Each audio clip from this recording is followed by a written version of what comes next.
બે લાઈટ ચાલે.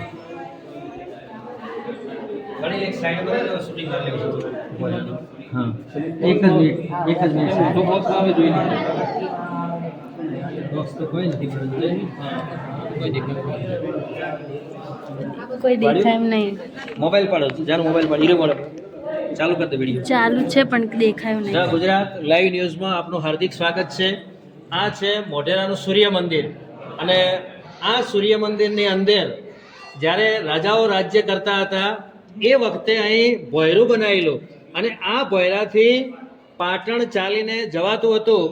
એ આ અદ્ભુત જે ભોયરું છે એ વખતનું, જે તે સમયે જે રજવાડી રાજાઓ શાસન કરતા હતા એ વખતનું, પણ અહીં કે તાળું મારેલું હોવાના કારણે એ આપણને સ્પષ્ટ જોવા નથી મળતું. પણ એક આ ઐતિહાસિક વિરાસત છે. અને મોઢેરાનું જે સૂર્ય મંદિર છે એ મોઢેરાની સૂર્ય મંદિરની ખાસિયત એ છે કે અહીં સૂર્યના જે કિરણો છે એ સૂર્યના કિરણો સૌથી પહેલાં અહીં પડે છે અને એટલા માટે એનું નામ આપેલું છે સૂર્ય મંદિર. અહીં તમે જે પુરાણિક જે કોતરણી છે, જે કાર્વિંગ્સ ઓન ધ પિલર, તમે જુઓ કે કેટલી અદ્ભુત આ કોતરણી કામ કરેલું છે. એ સમયના જે કારીગરો હશે એ કારીગરોએ કેટલી આની પાછળ મહેનત કરેલી હશે. કદાચ જો અત્યારનું આ કામ હોત તો આટલું લાંબુ અને ટકાઉ ન હોત. પણ એ વખતના જે સલાટ જાતિના જે કારીગરો છે એ કારીગરો એ આ મોઢેરાનું જે સૂર્ય મંદિર છે એની કોતરણી કરેલી છે. અને એ કોતરણીનો એક આ શ્રેષ્ઠ ગુજરાતનો એક નમૂનો એટલે મોઢેરાનું સૂર્ય મંદિર.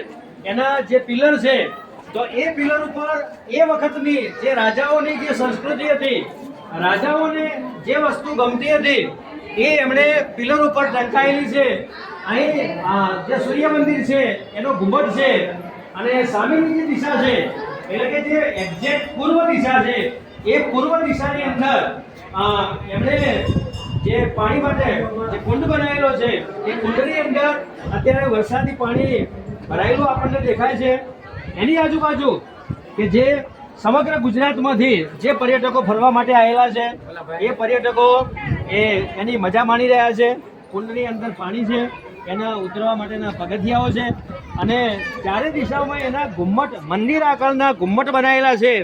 એટલે કે એ વખતના જે કારીગરો હતા એ કારીગરોએ અદ્ભુત પોતાની જે કલા છે એ કલાને એમણે વિકસિત કરેલી છે અને આ ભારતને એટલે કે ગુજરાતને એક આ વિરાસતમાં આપેલી છે. ગુજરાતની જે હેરિટેજ સાઇટ છે અને એ હેરિટેજ સાઇટમાં આને સ્થાન મળેલું છે. અને આની રાજ્ય સરકાર જે છે, ગુજરાત રાજ્ય સરકાર, એણે આને એક પ્રવાસન સ્થળે ડેવલપ કરેલું છે સ્થળ તરીકે.